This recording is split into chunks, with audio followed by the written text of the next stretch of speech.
Hello everyone, my name is Mr. Big T Anderson, and this is the fanfiction reading of Unresolved Conflict from the Steven Universe fandom, written by ZiggyAwesome99. If you're new here, let me give you the rules. Down below are the links to the fanfiction author's page, as well as the fanfiction itself. If you like the work, please go and leave a good review. Check out more of their work. If you like how I did it, you may leave a comment below, or just leave a comment below just for giggles, because I like talking with y'all. Now, I don't write these, well, I write fanfiction, but obviously I don't read them here. Why? Because they kind of suck. Anyway, this is Unresolved Conflict. Let us begin. All was quiet in Beach City, and yet you could feel the tension throughout the now ghost town. People had started disappearing about a month ago. It started off as one or two, but eventually became entire families, and all that remained were the three who sought refuge in the Gem Temple. Connie, Greg, and of course, Steven. The diamonds were the only explanation. The crystal gems had tried to fight back, but suffered greatly for their actions. Pearl had been thrown back into being a slave and was given to a group of torturous jaspers. Amethyst had managed to escape Homeworld's grasp, but there was no word from her yet. And Garnet, well, she wouldn't be around for a long time. In one of Homeworld's attacks, Ruby and Sapphire were separated. Sapphire was shattered before Ruby could reform. Since that day, she had become a war machine, blaming herself for not protecting the main reason she fought. With Sapphire gone, the resistance had become near impossible. The attacks became endless and randomized, and with no way of predicting them, the destruction expanded. All that remained were Ruby, Lapis, Peridot, and the three human refugees. Even with years of training, there had been close calls. Both Steven and Connie were covered in scars, bruises, and even a broken bone or two. And yet they managed to keep a smile. The two lay next to each other, talking about TV shows or books, and just enjoying the time that they had together. It was the day after Homeworld's most recent attack. The two youngest of the group lay asleep, freshly bandaged, and quickly running out of clothes without holes in them. Greg sat staring blankly out the window, his hair recently reduced due to stray attacks. His vision wandered from the two gems standing stationed by the warp pad to the illustrated embodiment of the one who started all of this. The picture of Rose had been moved due to it constantly falling when enemy forces pushed themselves against the outer wall. Greg had never asked questions about Rose's past, as to avoid tearing old scars. He now, as he looked to the carnage outside, regretted that decision.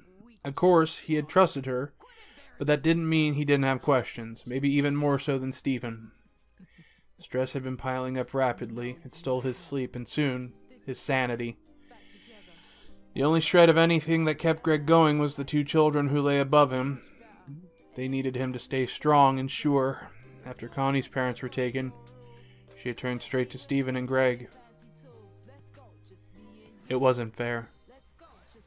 The fate of the world shouldn't rest on the shoulders of two kids. Guilt had built up as battles raged on. Greg had slowly realized that he wasn't able to help as much as he had hoped. All he could do was tend to the wounds and make sure that the walls didn't crumble around them. Greg leaned back on the sofa and closed his eyes, hoping for some rest. It was that day that Homeworld launched a full attack, and it was that day that life on Earth ended. No gem went to waste. Every soldier they had left charged towards the temple. Ruby had been stationed on the front stairs, and it was her war cry that made Greg's eyes snap open. He rushed to his feet and looked up to the bed to see his glimpses of hope jump down. They sprinted to the door, snatching up their weapons on the way through. The remaining two gems followed suit. Greg ran further into the temple, searching for the one thing he knew he could do. Glancing over his shoulder, he saw Stevani charging into battle on the faithful pink lion. As the sounds of war picked back up, he searched desperately. Rose's weaponry had been raided and brought to the temple, and there it stood in the far corner, the Courtesine trio. An explosion rocked the building as he dragged the legendary cannons toward the front door. The building and all of its possessions shook as the battle rang out the shore. Greg set the trio against the railing, almost straight down the middle of the enemy troops, straight at a dropship. As the cannons charged, he looked out upon the battle, and to his left, Ruby had been cornered, but was still fighting. On the right, Lapis hovered above the enemy, and suddenly dove down as Peridot's gem fell to the ground. As the cannons reached their final stage, Stevani was knocked from Lion. Their forms fell away from each other. A foot planted itself between Connie's shoulders and pressed her face into the ground, and in a sick twist of fate, a familiar pink sword was raised and plunged into her back. Stephen screamed as the figure laughed maniacally, shaking her pink curls over her shoulders. Greg's vision had locked onto the scene, and his body froze. Not even the screaming of the cannons could knock him out of the state of shock. He watched as the streams of light knocked out thousands of gems, barely missing his son, and annihilating the dropship on the other side of the battle. Greg's body moved on its own. He sprinted down the stairs, dodging through soldiers. His eyes remained trained on Stephen, watching him stand and look at his opponent. Gem shards cut his feet as he ran towards the boy, who launched himself towards the cork soldier. She grabbed Stephen by the neck and held him up. Her hand hovering over his gem was all Greg saw before a stray jasper cut in front of his path, falling from a higher ledge.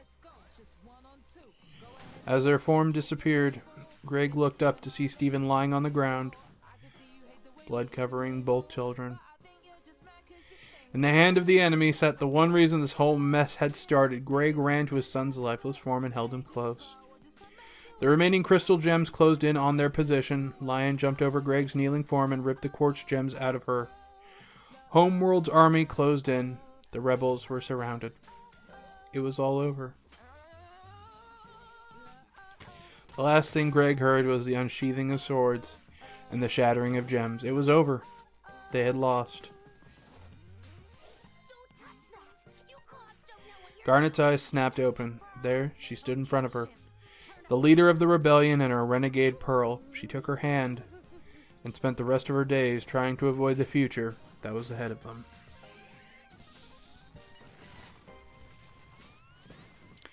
And that was Unresolved Conflict. Now, obviously, if you're new to Steven Universe, it's a very kind of sappy, sweet. So obviously, it's kind of fun when you get something that's a little bit more gritty. And I think this definitely does that grittiness well, especially when you watch the show and get some of the events coming through. And in any case, if you enjoyed my reading, please, obviously, leave a comment. If you enjoyed the story, you know what to do. Hit the link down below and give a good review. Check some of the authors' other work, and most of all, have a good day. Ta-ta for now.